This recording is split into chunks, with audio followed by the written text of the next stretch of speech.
I need your help fast because I heard from some of the other Avengers that David is planning to modify us, make us better. And I, as their captain, have come to you for help. I don't know what's in store for us, but before he comes in here,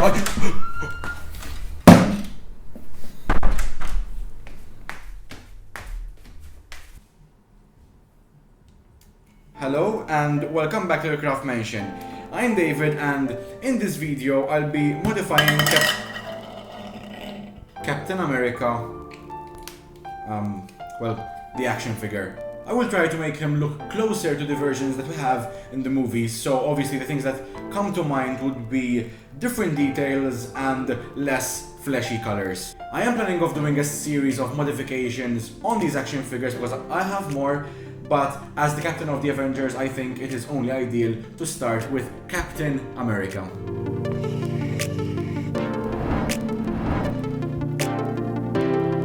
Now, I don't know if this can be taken apart or not. I don't think so, because, well, no. So I'm going to have to paint it as is. I think I'm probably going to go with the design in Age of Ultron just because it's colorful, but it also looks serious. So, like, the newer ones maybe aren't that colorful, and the ones in Captain America First Avenger are maybe a bit more comical. So I'm going to use these. I don't know if they can be seen clearly because of the reflections. Yep, that's a fine ass. Hello, so my voice is a bit rough because I'm sort of going through a cold right now while doing this voiceover, but I still have to do it. So let's start. On my iPad, I began by merging the action figure with the realistic design. I drew the outlines to have a general idea of what shapes I needed to create and how the model should be modified. Next, I blocked off all the color sections and merged the color layer to the model layer, so that I could compare the new design to the old one. While I was designing these, I also decided that I'm going to permanently fix the joint in place. First of all, because if I keep on turning these while they're painted, the paint might chip off, and because, well, the legs look really fake like this. To make it easy for me, I'm going to go along with these guidelines and start marking away the areas I don't need. All the scale pattern had to go. It would have been nice on the endgame version of Cap, but it would have taken even longer to do. Using my Dremel tool and its various bits, I chipped away at the plastic. In some places I did poke holes in the plastic, but it was something that I could fix later on.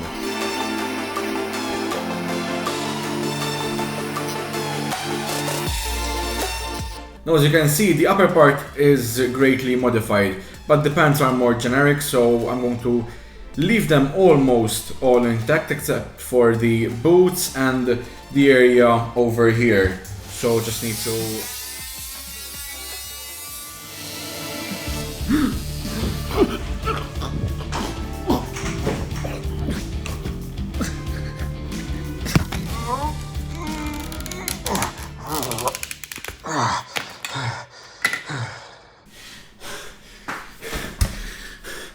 What the f***? Well, I got his head off. Now, with a definitely inanimate action figure, I chipped away to my heart's content. Of course, I had to alternate between different bits to get all the crevices of the model. Some parts did not need a whole remake, like these belt pockets where I divided them into two. Now, although some modifications could be made with a knife, some needed a different tool to get the job done. And that's where Milliput comes in. So this consists of two halves, and when you mix them together they harden and turn into a plastic-like material. And of course I need some clay tools to work on the tiny bits. Before applying the Milliput, I brushed off all the plastic dust and gave the whole thing a quick rinse. Wherever possible, I drew on guidelines. Now, I may not be excellent at sketching, but I do love me some planning, so I pre-planned all the details that I had to create by simplifying them on a flat surface.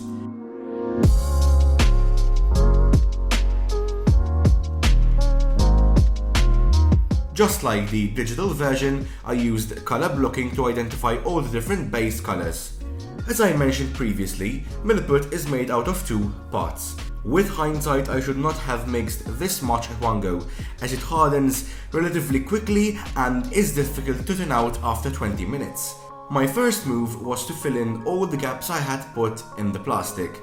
Just like clay, I smoothed the surface using water and my finger. Thinking ahead, I took a template copy of the shape of the white and red section. I kept the original star from the chest piece, so I had to cut around it.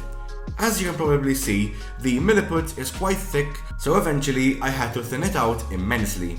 Large pieces like this one were the hardest, as I had to keep it fairly smooth and try to prevent my fingerprints from showing. I brought the template which I made with the tape and pressed it on the Milliput to mark its outline. Then came the slow, albeit fun process of shaping all the details of the costume.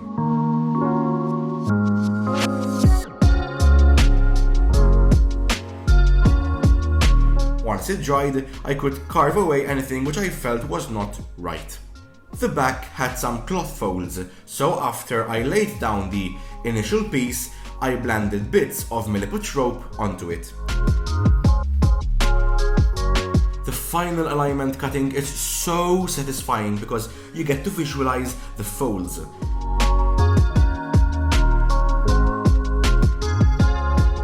In this particular area, I realized that these parts should have been as layers on top of each other, so I divided them by thinning out the lower layer. I had forgotten certain lines, so I had to carve these on hardened Milliput, which was not a difficult thing, but unlike soft Milliput, any mistake I made, any slip of the knife, could not be undone. These lines served as guides, as later I used a file to define them even more. When looking closely at the straps for the shield, I realized that the ones which were already part of the model were at the wrong angle, so I had to change that into one which would fit my design. I rolled the Milliput into a rope and flattened it into a strap wider than that which I needed. Then I neatly cut the edges using an X-Acto knife. In some areas like this, I had to blend the Milliput with the existing plastic to try and form one piece. On the straps went on two types of buckles.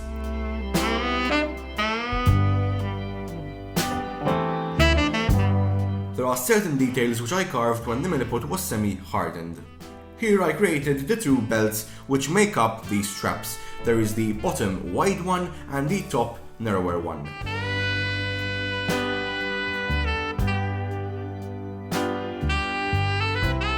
Then I moved on to the covers of the boots.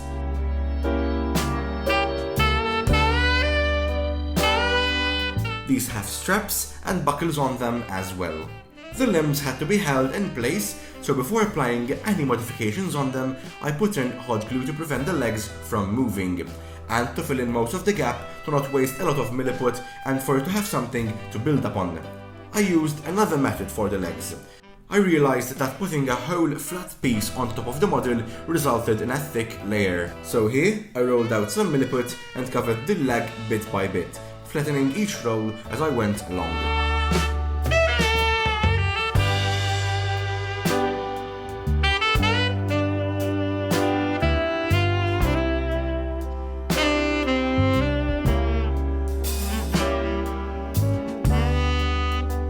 Just like the shield straps, the utility belt is made out of two layers of belts. The bottom one was ready, so I just added the top, narrower one. The pockets also needed modification, since I had to create a longer flap.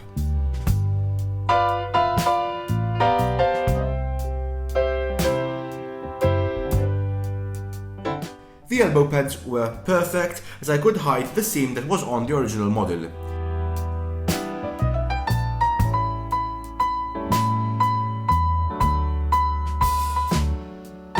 There was no place to add hot glue to the arms, so I opted for super glue. To create these folds, first I made the indents using a hard tool, and then used a silicone model to round out all the edges and to give them an organic feel. For the small circle, which has the Avengers A in it, I used the metal thing that holds an eraser onto a pencil. When all the parts were finished, I used a very fine sandpaper, which almost felt like regular paper, to polish the milliput and make it look like plastic. Then I moved on to the head. I created some straps for the helmet and sort of designed his ears. The original A was flat, so I just had to use the original design but make it stick out. Even the shield had to be modified. The circles had the wrong diameters and for some reason the white strip was lower than the others, sort of indented. I filled in the gaps more than once to make sure that the surfaces were all flush with each other. Then, using the sandpaper, I gave both the plastic and the milliput the same level of shine. I've just put the head on the rest of the body. Unfortunately, it did crack on the thin part over here because the head is made out of a slightly softer plastic because it needs to fit on the sphere inside. So it did crack a little bit, but I just put some super glue and I sanded it back and it should be fine like that. So now the next step is to prime the whole thing before painting.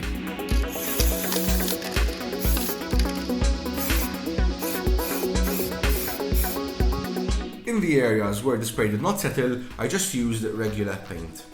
I decided to start painting the shield first, so I divided the length between the inner blue circle and the edge of the shield by 3 and planned all the boundaries using a compass. To be fair, I lost these markings once I painted the whole shield in silver since I was originally going to paint each color separately by hand. The rest of the shield was painted using regular miniature model paints. I incorporated several shades of silver to make the back a bit more dynamic.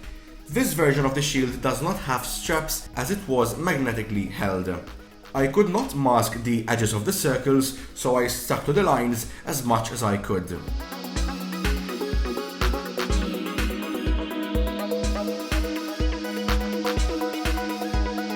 Then I moved on to the captain. When painting miniatures, I like to move from the deepest to the highest areas, so I'm applying that technique to this not so mini model as well. There are certain cloth lines which I darkened even before the whole weathering thing at the end by painting them with dark paint and quickly wiping off the excess that bleeds over.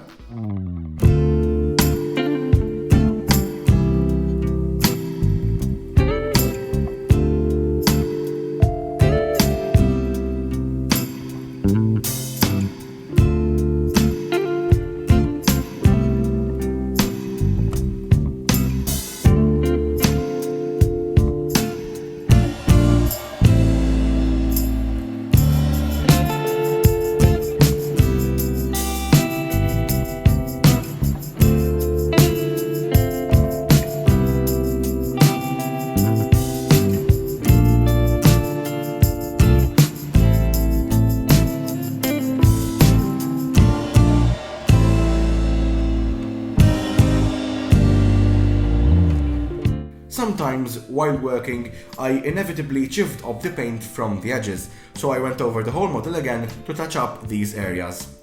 Eyeballs are wet, so I painted over them with some varnish.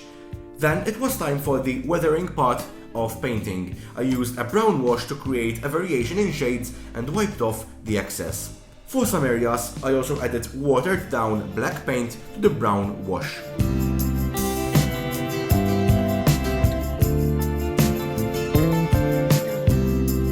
The shield is very smooth and not as organic, and as it is easily cleaned, I did not weather it as much. Finally, I added the Avengers logo to the shoulder pads, which I've got to say really contrasts with the dark background colors of red and blue.